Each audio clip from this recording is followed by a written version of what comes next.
जब दिल ही टूट गया।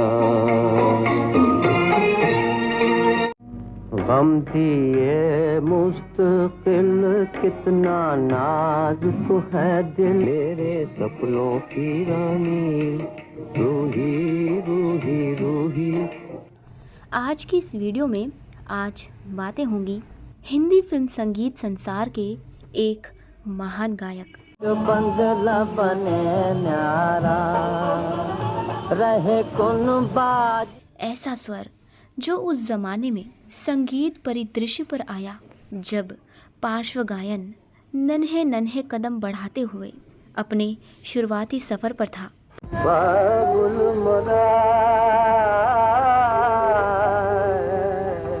जी हाँ, आज मैं बात करूंगी अभिनेता और पार्श्व गायक कुंदन लाल सहगल की। आलम आए बसों मोरे मन में।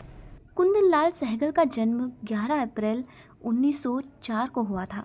उनके पिता अमरचंद जम्मू और कश्मीर के राजा के तहसीलदार थे और माँ किसरबाई एक गृहिणी थीं, लेकिन उन्हें संगीत से बड़ा लगाव था। घर में जब भी भजन कीर्तन होते तो वे अपनी सुरीली वाणी में गाया करती थीं। वो शब्द भी गाया करती थीं। सहगल घर की चौथी संतान थे। जब वो स्कूल में पढ़ रहे थे तभी जम्मू में रामलीला में उन्हें नन्ही सीता का रोल दिया गया था। सहगल परिवार का पैतृक घर जलंधर पंजाब में था। पढ़ाई लिखाई में नन्हे कुंदन का जी नहीं लगता था। आगे चलकर उन्होंने पढ़ाई छोड़ दी और रेलवे में टाइम कीपर बन गए। उसके बाद रोजी रोटी की तलाश सहगल को ले आई रेमिंटर टाइपराइटर कंपनी, जहां वो सेल्समैन बन गए। ज़रा सोचिए, आने वाले दौर का एक महान गायक रेमिंगटन टाइपराइटर कंपनी में बतौर सेल्समैन अपने मुश्किल दिन निकाल रहा था। ये वो दौर था जब के सहगल को देश के कोने कोने में भ्रमण करना पड़ता था। सेल्समैनी के अपने काम से वो बहुत खुश नहीं थे। इसी सफ़र के दौरान लाहौर में उनकी मुलाकात मेहर चंद जैन से हुई। दोनों में गहरी दोस्ती हो गई। आगे चलकर दोनों ही कोलकाता चले आए। कोलकाता में दोनों मुशायरों में जाया करते थे, संगीत की महफिलों में जाया करते थे।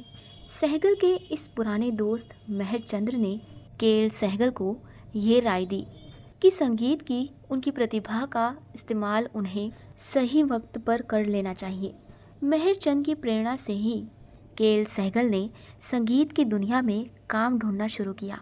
इस दौरान के सहगल एक होटल में मैनेजर भी रहे। 30 के दशक की शुरुआत में जाने माने शास्त्रीय संगीतकार और संगीत की दुनिया की हस्ती हरीश चंद्र बाली ने कुंदन लाल सहगल को कोलकाता बुलाया, जहां उनकी मुलाकात राइस चंद्र बोराल से हुई।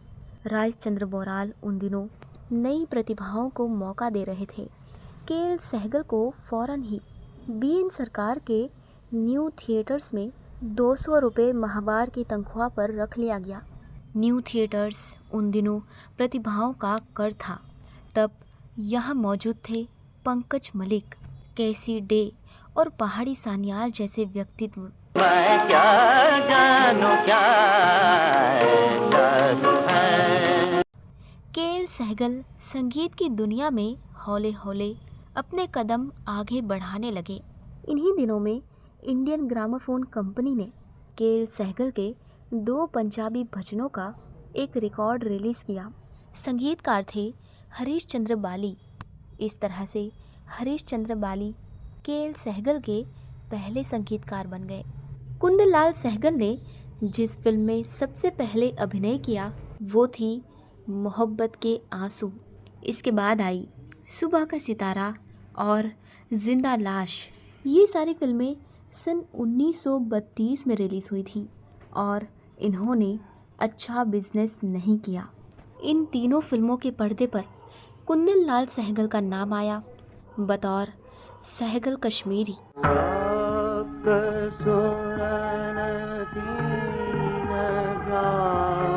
इसके बाद कुंदन लाल सहगल ने अपने खुद के नाम का इस्तेमाल करने का फैसला किया। सन 1933 वो फिल्म आई जिसमें पहली बार पर्दे पर आया नाम के.एल. सहगल।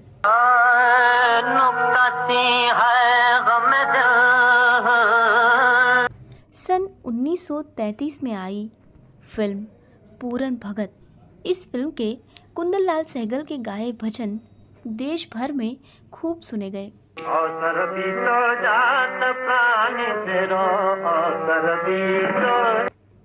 इसके बाद आई चंडीदास। प्रेम सखा हो प्रेम परानी, प्रेम में सुख का। फिर आई रूपलेखा। कारवाने हयात अपने ज़माने के बेहद मशहूर अभिनेता और गायक बन गए कुंदन लाल सहगल।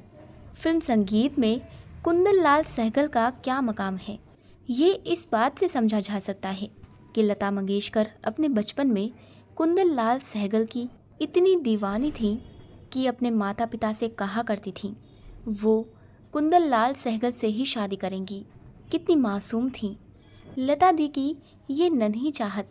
यही नहीं, मोहम्मद रफ़ी, मुकेश और किशोर कुमार ने जब आगे चलकर फिल्म संसार में कदम रखा तो उनके शुरुआती नगमे सहगल शैली के नगमे हैं। कहना ना होगा, उस दौर में कुंदन लाल सहगल ने अपनी एक शैली विकसित की जिसे हम सहगल शैली कह सकते हैं।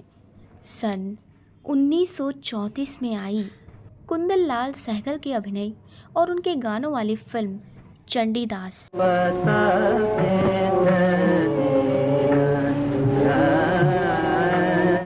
इसके बाद कुंदन लाल सहगल ने प्रमोधीश चंद्र बरवा के निर्देशन में बनी फिल्म देवदास में अभिनय किया। फिल्म देवदास में के.एल. सहगल का अभिनय और उनके गीतों की बेहद प्रशंसा हुई। साल 1935 की बात है।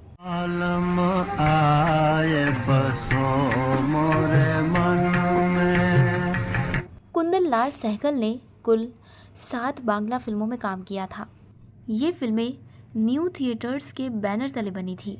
गुरुदेव रविंद्रनाथ टैगोर ने कुंदन लाल सहगल का गीत सुना और उन्हें इजाज़त दी कि वो टैगोर की कविताओं को गा सकते हैं, उनके रचे गीतों को गा सकते हैं। इस तरह कुंदन लाल सहगल पहले गैर बांग्ला गायक बने जिन्हें गुरुदेव रविंद्रनाथ टैगोर ने अपनी रचनाएं गाने का मौका दिया। कुंदन लाल सहगल के तकरीबन 30 बांग्ला गाने मिलते हैं। सन 1937 में आई फिल्म प्रेसिडेंट्स का ये गाना जैसे हमारे संस्कारों में बसा है। बंगला बने न्यारा रहे कुन बाज। सन 1938 फिल्म स्ट्रीट सिंगर।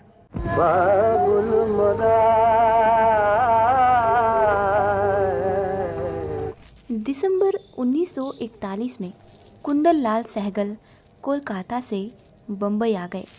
यहाँ उन्होंने रंजीत मूवी टोन में काम करना शुरू किया। मुंबई में उनकी शुरुआती फिल्मों में से एक थी भक्त सूरदास। साल 1942।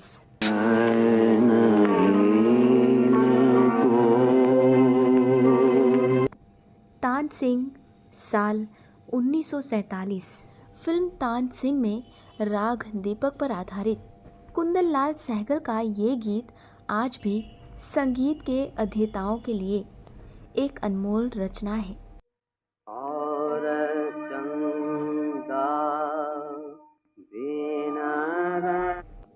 सन 1944 में कुंदन लाल सहगल फिर न्यू थिएटर्स से जुड़े और इस साल आई माय सिस्टर।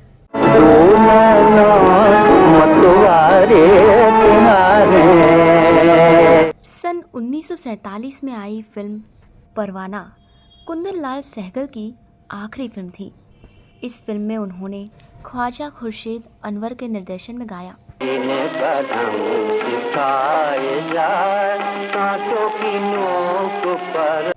अपने जीवन के आखिरी दिनों में के.एल. सहगल ने नौशाद साहब के संगीत निर्देशन में फिल्म शाहजहां के गाने गाए।